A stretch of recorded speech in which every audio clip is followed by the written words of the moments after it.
ज्या पद्धतीनं आज देशामध्ये राज्यामध्ये घडामोडी घडतायत, पुढचा टप्पा गाठून वन नेशन वन इलेक्शन झालं तर डॉक्टर बाबासाहेब आंबेडकरांनी कोट्यावधी लोकांना जो जगण्याचा अधिकार दिला, केवळ बौद्ध धर्मीयांना नव्हे, भारतीय नागरिकांना, विशेषतः ज्याच्यामध्ये महिलांच्या आयुष्यामध्ये आमूलाग्र बदल डॉक्टर बाबासाहेबांच्या या चळवळीमुळे झाला. त्या देशामध्ये पुनरुपी बाबासाहेबांच्या पूर्वी समाज माणसामध्ये जे चाललेलं होतं ते पुन्हा अवतरेल की काय, अशी शंका माझ्यासारख्या कार्यकर्त्याच्या मनामध्ये निर्माण होते.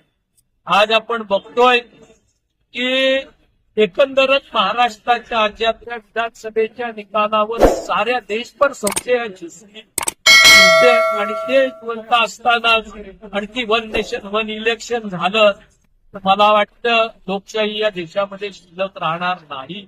आणि ती तयारी व्यवस्थितरित्या भाजपची चाललेली आहे असं देखील आपल्याला म्हणता येईल.